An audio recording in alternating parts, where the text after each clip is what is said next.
Bueno, en primer lugar, agradecer al Instituto Iberoamericano de Derecho Procesal, al Instituto Colombo Panameño de Derecho Procesal por esta invitación. Agradecer también, en la persona del profesor Zamorano, a todos los organizadores de aquí de Panamá. A mí me toca encarar un tema bastante amplio, bastante más amplio que el del profesor Junot, que es cuál es la situación del proceso por audiencias en Iberoamérica. Voy a tratar de referirme a aquellos aspectos que de algún modo sintetizan cuáles han sido las grandes líneas de evolución en los últimos años, sin hacer demasiadas menciones a las realidades de cada uno de los países que están expuestas en el libro de ponencias donde se analiza país por país la situación.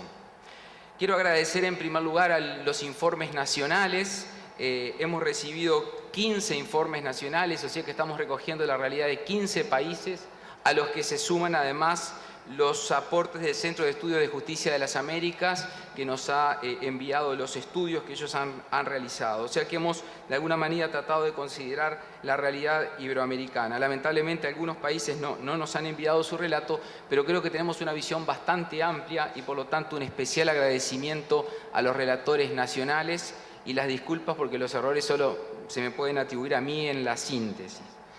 Los objetivos de la charla van a estar centrados básicamente en relevar cuáles son estos procesos de reforma y fundamentalmente cuál es el rol del proceso por audiencias.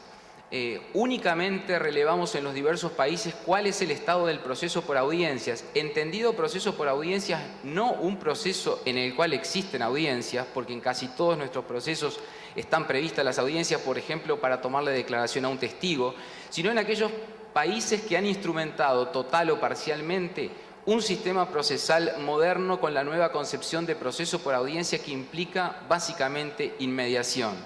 Siempre me gusta decir que más importante que la oralidad es la inmediación, porque podemos tener un proceso que sea oral, pero que en realidad no recoja ese momento esencial de contacto entre el juez, los abogados, las partes y los elementos esenciales de la prueba. ¿Cuáles son los principales problemas y limitantes para el desarrollo y la implementación? Y destacar algunas innovaciones y lecciones aprendidas. Quizás nunca como en este momento Iberoamérica ha colocado en la agenda pública la reforma a la justicia civil. Ya con un primer problema de partida o terminológico que lo destacaba el profesor Binder hace un tiempo, que la reforma a la justicia civil tiene un problema terminológico, es que parece que es una justicia de segunda clase porque le llamamos reforma a la justicia no penal, porque no hemos encontrado una denominación lo suficientemente amplia para comprender todas las materias. Pero aquí cuando hablamos de reforma a la justicia civil estamos hablando de todas las materias no penales, civil, comercial, laboral, familia. Y realmente me llevé una sorpresa al estudiar los relatos nacionales por los avances significativos que en los últimos 25 años se han dado en Iberoamérica, tanto en materia de nuevos procesos, tanto en materia de justicia especializada como en materia de gestión. Sin embargo, hay que destacar que algunos países no han tenido prácticamente avance en este tema y que se está notando que básicamente los problemas no pasan tanto por el diseño de la ley procesal, sino que los principales problemas o el fracaso de muchas reformas se juega al momento de la implementación y de la gestión. Últimamente también quiero destacar que se ha producido una alineación, diría yo, en los últimos 5 años entre, por un lado, las líneas de trabajo de la doctrina procesal y, por otro lado, las líneas de trabajo en materia de política pública, existiendo consenso que de algún modo no hay reforma procesal posible simplemente con modificar leyes y códigos procesales si no se coloca a las reformas procesales como un elemento central de política pública y, si es posible aún, de política de Estado. Acaba de salir publicado hace pocos días el estudio de The World Justice Project del 2014, que estudia la situación de la justicia civil en 99 países. Yo lo que les traje aquí es un resumen de la posición de los países de América que están relevados, a los que le sumamos además España y Portugal. Si ustedes pueden ver, lamentablemente no se ve demasiado bien, pero si dejamos por un momento los primeros 6 países, que son Canadá, Uruguay, Portugal, España, Chile y Estados Unidos, que de alguna manera estos 6 países están alineados a los países más avanzados en materia de reforma civil, el resto de los países presenta ya una separación muy importante en su ubicación en el contexto internacional. Esto denota entonces que en Iberoamérica existe una materia pendiente muy importante de reforma a la justicia civil. ¿Cuál es el estado entonces hoy de la incorporación del proceso por audiencias en Iberoamérica? Insisto, proceso por audiencias entendido en esta concepción de un proceso con inmediación real y efectiva. Bueno, dividí a los países en dos grandes grupos: los países que tienen una incorporación parcial o excepcional del proceso por audiencias y los países que tienen una incorporación general o más integral. Y destaco la situación de Bolivia y Colombia porque son países que están dando un gran paso con la implementación de sus nuevos códigos procesales y por lo tanto podemos decir que Colombia y Bolivia van a quedar alineados en el grupo de países que tienen una incorporación general o más integral. Quizás los dos países que hoy presenten menor grado de avance en materia de reformas de proceso por audiencia sean el caso de Paraguay y el caso de Cuba, donde han tenido menores avances, si bien hay algunos ejemplos puntuales o específicos. También es de destacar que hay importantes proyectos de reforma a la justicia civil, no los voy a analizar, pero simplemente es importante ver que se está trabajando mucho a nivel de Iberoamérica en varios países, con leyes parciales, con leyes generales, con proyectos puntuales. Joan Picoy mencionaba el caso de Chile, que es un caso emblemático de evolución. En Costa Rica también hay ejemplos importantes, en República Dominicana. O sea que hay una enorme labor a nivel de los diversos países en este trabajo. Y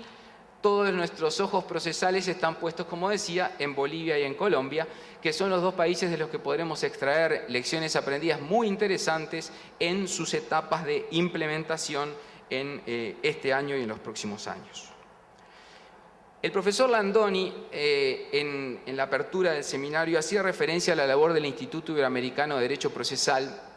y una de las cuestiones que más me llamó la atención en el relevamiento de la situación de los diversos países fue que, salvo un país,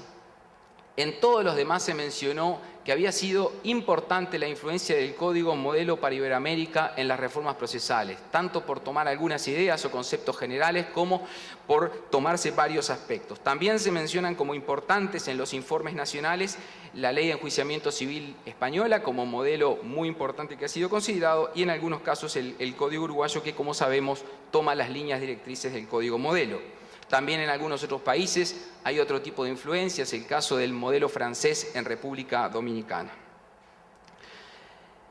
Una de las cuestiones que se puede extraer como conclusión clara es que parece existir un consenso, tanto en la doctrina como luego cuando se operativiza el proceso por audiencias, de que la estructura de este proceso, sea en el modelo de la Ley de Enjuiciamiento Civil española, sea en el modelo del Código para Iberoamérica, en que el esquema procesal es muy básico y esencial y no hay demasiadas cuestiones para cambiar o para modificar en sus aspectos generales, sí cuando se lo llevamos a aspectos concretos. En materia de actos de proposición, parece haber un claro enfoque de que la escritura sigue siendo un valor importante para los actos de proposición y para los actos impugnativos en lo que tiene que ver con los recursos contra las sentencias definitivas o autos interlocutorios con fuerza definitiva. Más allá de que en algunos países está prevista la existencia de contestaciones orales de la demanda, en muy pocos casos, o incluso en algún caso excepcional el planteo de la demanda en forma oral. Pero parece existir entonces una gran conclusión de que la escritura sigue siendo muy útil en materia de actos de proposición.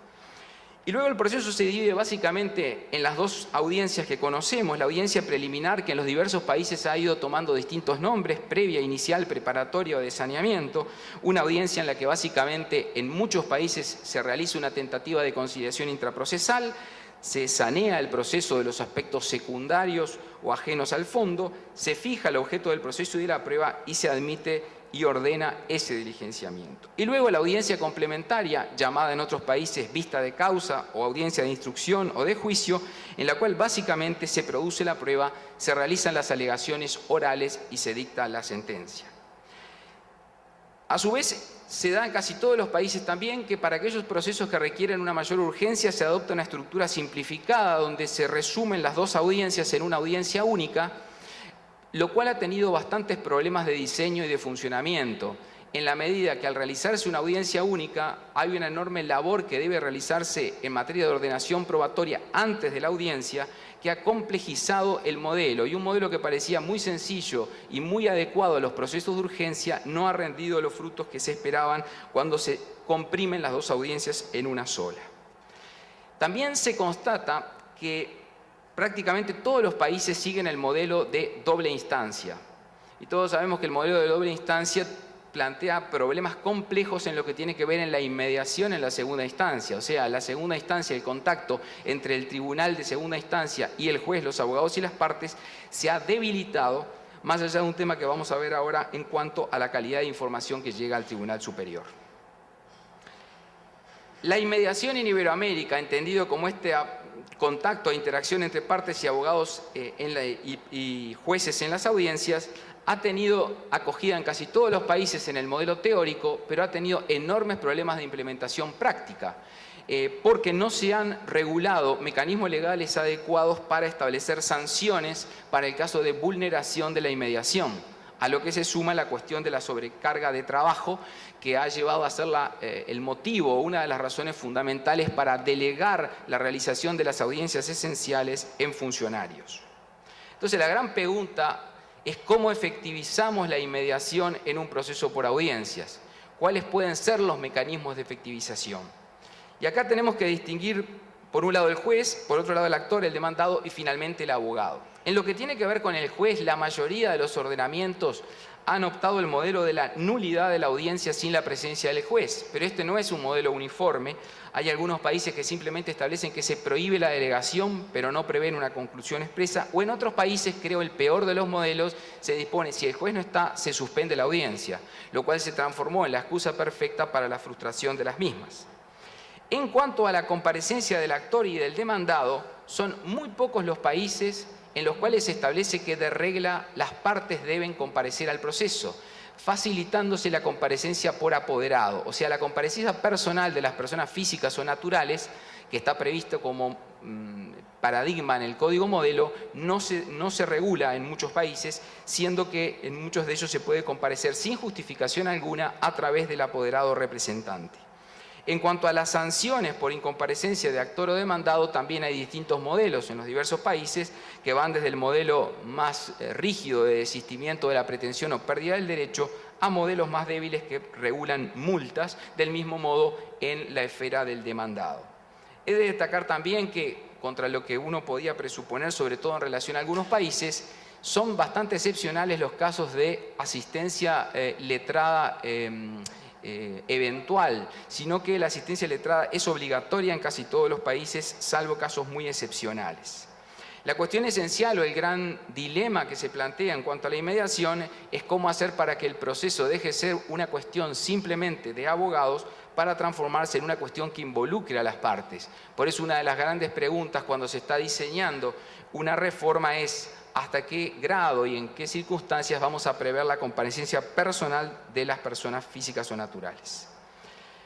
En cuanto al rol del juez, ustedes saben que nuestro Instituto Iberoamericano tiene un enorme debate sobre cuál debe ser el rol del juez en el proceso. Yo no me voy a referir a ese debate, sino que me voy a referir simplemente a las conclusiones que se extraen de esta fotografía que son los relatos nacionales y lo que se plantea. Y parece claro que el rol de director del proceso del juez es la tendencia predominante en casi todos los países y en casi todos los códigos, buscando un equilibrio, por supuesto, entre los poderes y deberes del juez y los derechos de las partes. Se le asigna al juez un rol clave en la conducción de las audiencias.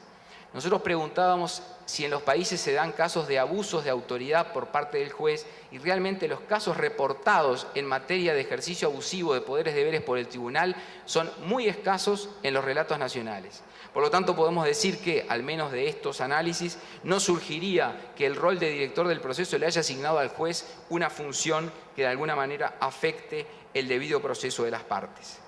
Por supuesto que es muy importante también tener en cuenta que hasta las viejas leyes anteriores a la Ley de Enjuiciamiento Civil Española del 2000 prevían enormes cantidades de facultades y poderes y deberes a los tribunales, y la práctica demuestra que son mucho más fuertes los poderes y deberes regulados en la ley que los que se ejercen luego en la práctica de las audiencias. Vamos al abogado. ¿Qué ocurre con el abogado en el proceso por audiencias en Iberoamérica? Bueno, como decía, hay una tendencia clara a la asistencia letrada, y está claro que en los códigos el abogado tiene un rol clave y esencial en varios aspectos: conciliación, saneamiento, contralor de la prueba. Sin embargo, el gran problema respecto del abogado es que los abogados seguimos actuando en audiencia del mismo modo que actuábamos en el proceso escrito. Por ende, lo que ocurre es que la manera de operar o de actuar sigue siendo la misma, y acá se plantea un gran desafío en materia de capacitación, tanto para las universidades como para las escuelas judiciales, donde se vuelve imprescindible el desarrollo de técnicas y destrezas en audiencia. En cuanto a la forma de trabajo, el abogado en aquellos países en que se implementa el proceso por audiencias debe necesariamente cambiar su forma de trabajo hacia un sistema de trabajo en equipo, y es de destacar que en muchos países el rol del abogado también, no solo como asistente letrado, sino como representante de la parte, es muy fuerte y muy relevante. En cuanto al régimen impugnativo en audiencia, que era el otro punto que queríamos relevar, surge claro que todos aquellos países que regulan el proceso por audiencias en su nueva modalidad o en su modalidad más moderna prevén medios impugnativos en audiencia, la mayor parte de ellos que se interponen y se resuelven en audiencia, y cuando son resoluciones más importantes como sentencias interlocutorias o autos interlocutorios, se suele regular el instituto de la apelación diferida, que está planteando o está visto como un gran avance en la mayor parte de los países, pero que también plantea algunas luces y algunas sombras, sobre todo en aquellos países que tienen un alto porcentaje de revocatoria en segunda instancia. Esto es, si los tribunales tienen un alto porcentaje de revocatoria, el hecho de que la apelación sea diferida al momento de la sentencia definitiva nos puede imponer retrotraer el proceso, muchas veces con dificultades para volver atrás. Si tuviéramos que destacar cuál es hoy el principal problema de la implementación del proceso por audiencias, una vez que tenemos los recursos, la relación número de jueces, casos relativamente adecuada, es sin duda el registro de las audiencias. Hay sin duda una necesidad de un adecuado sistema de registro, y esto surge en virtud de que todos los países o casi todos han adoptado el modelo de doble instancia, proceso por audiencias en doble instancia. Entonces la gran pregunta es ¿qué nivel de calidad de información le llega al Tribunal de Apelaciones o a la Corte de Apelaciones cuando en primera instancia se dan todas las reglas de la inmediación, pero luego que en definitiva termina resolviendo el caso es el Tribunal o la Corte de segunda instancia? Y aquí es donde se plantea el segundo problema clave en materia de implementación, es que no hemos podido romper el mito del expediente. La gran pregunta de sinceridad que nos debiéramos hacer es: ¿el juez resuelve en base a lo que ocurre en la audiencia o el juez resuelve en base a la lectura que hace del expediente que cuenta lo que ocurrió en la audiencia? Y seguramente lo que cuenta el acta resumida no es la realidad. Por eso es muy interesante la experiencia del modelo español con la filmación de las audiencias, lo que le permite al Tribunal Superior recibir prueba de calidad. Además, ahora el costo de las tecnologías es muy bajo en esta materia e incluso se permite traquear el video de modo tal que el abogado pueda decirle al Tribunal Superior: mire el minuto número tal o el track número tal, que ahí es donde está el punto clave o el aspecto clave a resolver, evitándole en algunos casos al Tribunal Superior tener que escuchar declaraciones sumamente extensas. Por lo tanto, es interesante ver cómo en Iberoamérica se está dando una tendencia creciente al registro de las audiencias. En cuanto a la duración de los procesos, esto es de lo que nadie quiere hablar, ¿no? ¿Cuánto duran los procesos? Es muy curioso, pero en la primera instancia los reportes hablan, en aquellos países que tienen procesos por audiencias, de entre 6 y 30 meses. Fíjense ustedes qué amplio las cifras, y en segunda instancia es entre 6 y 18 meses. La pregunta es entonces, ¿cuál es el objetivo alcanzable en materia de duración? Tomando experiencias del modelo alemán y de algunos otros modelos europeos, yo creo que nos tendríamos que fijar como objetivo una primera instancia de entre 6 y 9 meses y una segunda instancia de 3 a 5 meses. Esos serían aparentemente, con una estructura de procesos por audiencia, cifras alcanzables si se dan los demás presupuestos. Ahora, tenemos que ser conscientes que estas cifras o estas duraciones no son las duraciones adecuadas para lo que pueden ser las nuevas generaciones que tienen acceso inmediato a la tecnología. Es curioso también, como salvo el caso de España, que se cuenta con información estadística muy buena, en la mayor parte de nuestros países no hay confiable información sobre la duración de los procesos. La principal lección aprendida en materia de duración es que el tiempo se consume en la gestión y no en el otorgamiento de garantías a las partes. Hay una tendencia a reducir los procesos quitándole plazos a las partes para realizar actos procesales, pensando que si contestamos la demanda en 10 días en lugar de hacerlo en 15, el proceso va a ser más breve. Y esto no es así. La duración del proceso o el principal problema se da con la gestión. Para terminar, algunas conclusiones y propuestas que surgen de los estudios. En primer lugar, que en los últimos 25 años se está dando un proceso gradual y creciente de reforma donde el código modelo, el modelo español, han sido sin duda elementos esenciales, pero ha pasado mucho tiempo, ya más de 25 años de nuestro código modelo, y por eso hoy el Instituto Iberoamericano se está planteando cómo reescribimos el código modelo a la luz de las nuevas realidades. También es importante que en los últimos 10 años las reformas procesales han tomado otro enfoque, un enfoque mucho más sistémico, multidisciplinario y muchísimo más focalizado, centrado en políticas públicas donde el proceso por audiencias parece ser el eje esencial.